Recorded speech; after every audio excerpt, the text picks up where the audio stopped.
So Nintendo decides to drop a Mario and Luigi overview trailer while I'm out doing coffee. For real? Granted, it's not their fault. I should have expected this. Anyway, we're going to go into the deep dive stuff. So please hit that like button if you like this video, and please subscribe for the more M&L content that we're going to be putting out almost every week. It would really help out the channel. But anyway, here we go with the more M&L news. Bro, this game looks more amazing every goddamn time I see it. I wish you guys saw my freaking initial reaction for this trailer, because I swear, man, I don't think I've screamed that loud in my entire life, bro. Like, I swear I almost hit a vocal cord. I swear, if I screamed any louder, bro, my neighbors would probably been like, bro, what's wrong with you? So first I want to go through the story and the lore behind this game's stuff here. This game doesn't show a big MacGuffin or anything, but it looks like Concordia is going to be the main thing that holds this story together. So the entire islands that we have to go out throughout Concordia were basically all in piece together, which I never really thought about for whatever reason. Either way, Mario and Luigi have to go out and find the islands to piece them back together, as a strange entity has broke them once before. This seems super lore based. As much as many people hate Dream Team, I guess for just how long it is, you gotta admit the lore was pretty crazy. Phantasma being the embodiment of a nightmare, crushing the Dreamstone before he was banished, and sending all the Pilo people to basically rock, leaving him to be waiting on the other side for years and eons until he was awakened again. It was insane back in 2013, but now we're in 2024, so I hope this gets more crazy. But it's not only that, it looks like Mario and Luigi actually have to go out to said island to get certain materials to connect whatever island they need to go to next.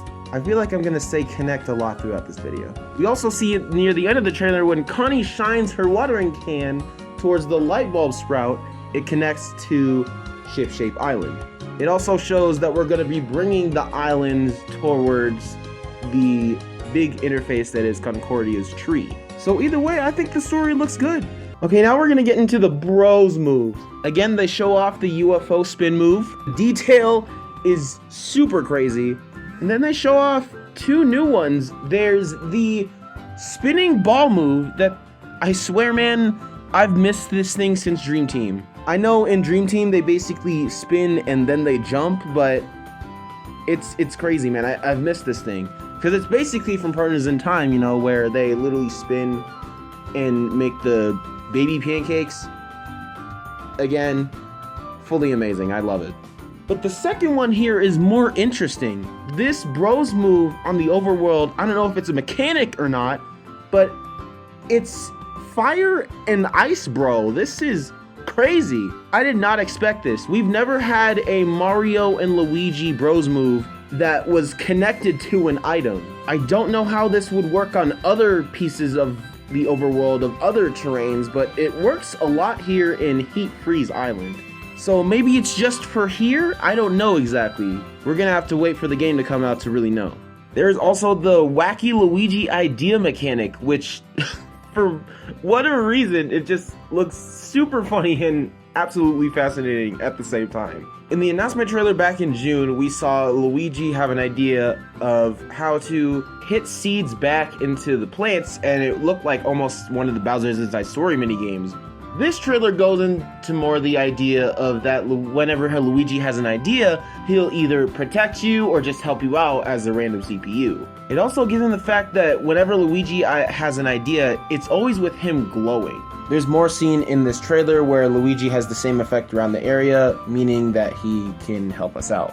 Now let's look at the battle plugs, basically the badge mechanic in the game. This was the one thing I was really interested about, but I didn't know anything about it since we saw other screenshots of this block, of this pink block, and we never knew anything about it, but we all really thought this was the badge mechanic, and we were all right.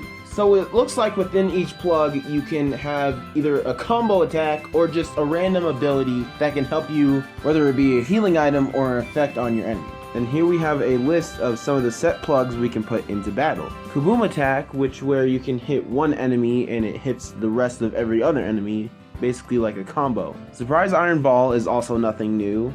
It's actually one of the gear sets for Mario and Luigi in Dream Team and Paper Jam, set for jumping and hammer attacks, though it mostly happen at random. On here, it shows that it will happen when you get an excellent rating. Dizzy-fying attack kind of really needs no explanation. It's what you do when you hit your enemy and you make them dizzy. Anti-flying and anti-spike specialist, I'm guessing you take less damage from that, or you can actually jump on spike enemies. Damage shield sounds like when an enemy has a shield or they're blocking, you can actually still take their damage and get a hit in. There's also one with the auto mushroom, which I mentioned a healing item earlier.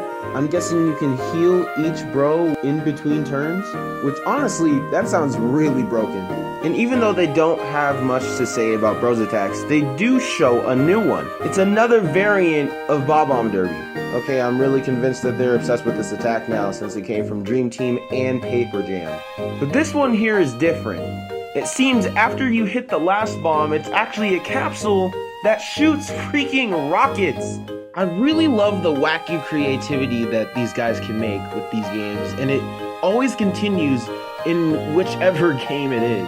Again, making the game's battle adjustments and game mechanics bigger and better always works in this series, and I'm glad they're doing it again. Okay guys, now I'm gonna list all the small details that I personally loved throughout this trailer. Bowser's expression when he first sees Mario and Luigi is so over the top and expressive, and I love it. These little new minigame areas, especially with this boss and the rhythm minigame, look really creative.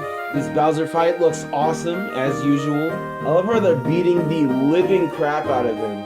We now have the main villain's name, Zocket. The extension core literally have the names Exten and Shun, which, spells itself. I love how Bowser is holding one of the little cronies here, but he's also going after Zocket's army with his army. This new art is beautiful. Oh my gosh. Here's a few that I saw online of enemies and friends along the way. Starlo is alive! What? But that was my input on the new Mario and Luigi Brothership trailer. I'm so ready for this game. November 7th cannot come soon enough. But this is probably the last thing I'm going to look at before Brothership comes out. At the time of recording this, I'm seeing a lot of gameplay online, and I'm literally trying to avoid every tidbit of other details possible that was not in this trailer. But with that said, thank you guys for watching. Let me know what your favorite moment in this trailer was. Stay safe out there. It's a dark, dark world. Peace.